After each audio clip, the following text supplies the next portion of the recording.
You know what I think people fail to realize is no matter what, people are gonna buy Pokemon games. If it's a mainline Pokemon game, no matter the price, no matter the quality, it doesn't matter.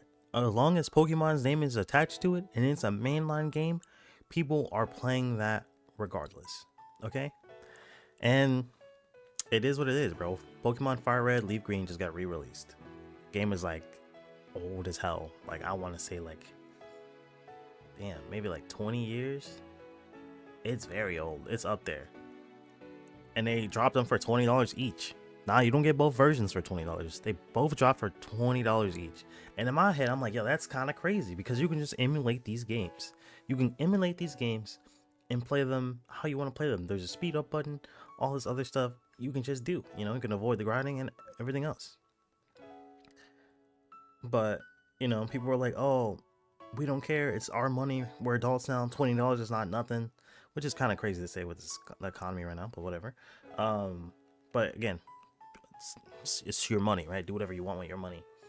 But people are saying, oh, it's $20, bro. If you're broke, just say so, which is also really like corny. Just because someone doesn't want to spend $20 on something they think isn't worth $20 does not mean that they're broke. But again, to each their own, right? But it's like it's just insane to me, right? So I'm on that side, but I'm also understanding the other side where like there might be people who just don't have a PC. I'm pretty sure you can emulate it on your phone, who just don't want to do that at all. Like there's convenience to it. They can just have it on their Switch and they can just play it whenever they want. And there's probably people who've never played these games before, right? So that's a new audience there. And there's probably people who would just want, again, just the nostalgia of playing those older games, and they can just have it at their fingertips, right? Because finding these games in the wild is like maybe like 40 to like if you're really unlucky, like to like $70 or $80, man. So it can get pricey, right? And then you have to have the hardware to even play those games in the first place. So it's like they're kind of reserving their games. It's just like my whole thing is like, why is it 20 each, bro? 20 each is kind of crazy. I feel like, especially if none of the shit's changed. And people are like, oh, it has Pokemon Home, right? I don't know if that was confirmed or not, but it has Pokemon Home. It's Pokemon Home compatible.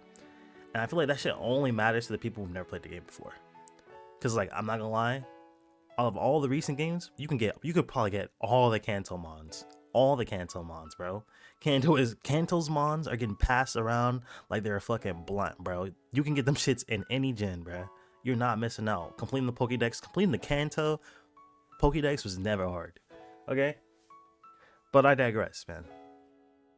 So again, I can see that perspective of like I never played the games before, or out of convenience, who wants to send it their PC and play these games or their Steam. I mean, you could do it on your Steam decks, but I assume just convenience is king here. But like the main point, right? Again, where it's like I'm kind of done on that, being on that trip of like complaining about the Pokemon game prices and customers not using their wallet for their voice. It's just that we done this with Sword and Shield, we done this with Scarlet and Violet, we done this with ZA. It doesn't work, bro. It doesn't work, right? I've came to the conclusion that Pokemon is just so big, right? No matter how ass the games could potentially be, no matter how bad the games are, people love Pokemon more than they hate bad games. Does that make sense? People enjoy Pokemon more than they absolutely despise shitty games. So that means you can make a pile of straight dog dookie and put Pokemon's name on it. As long as it's the main game, it's gonna do well because people love Pokemon. And I can't blame them. I'm a huge Pokemon fan. Always been a huge Pokemon fan. I played it when I was like a little kid. Still play it now. I didn't play Scarlet and Violet because I just like, yo, that game was not doing it for me. So I skipped those. But I did play DA, didn't finish it. I'm like, yo, this game's not for me either, right? Like, how do you go back to Kalos and you don't have the go-go riding? You don't got the roller skates, bro. You don't got like you do one game based in a city and the city looks fucking ass. Nothing unique about the city at all. Everything looks the same. And then like again, I'm not really a big fan of the whole wild area spots where it's like I get that Pokemon are coming in because of like mega evolution energy or whatever the hell's going on, or some energy that's going on. But like it looks so weird just seeing a goddamn Salamence just chilling in someone's parking garage, and the city decided to make that parking spot or parking lot a goddamn wild area. It just doesn't make sense to me. right? Like it makes sense story wise. I get it. I just don't like it. I just don't like it. But I digress, right? It's not. This is not a ZA rant. All I'm saying is, right?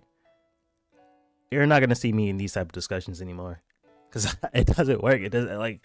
I don't care. I just don't like. At this point, it's like why, At the end of the day, people will do what they want to do with their money, and that is fine, right? And again, y'all also have to realize that people love Pokemon more than they hate the games being ass. It is what it is. It is what it is. Anyway, let me know y'all thoughts, man. Like, how do you feel about Fire Red and Leaf Green and the cost of those games? But anyway, let me know y'all thoughts down in the comments below. Tell me what y'all think. Yeah, man. I'm open for any discussions, so if y'all want to yap about it, we can yap about it.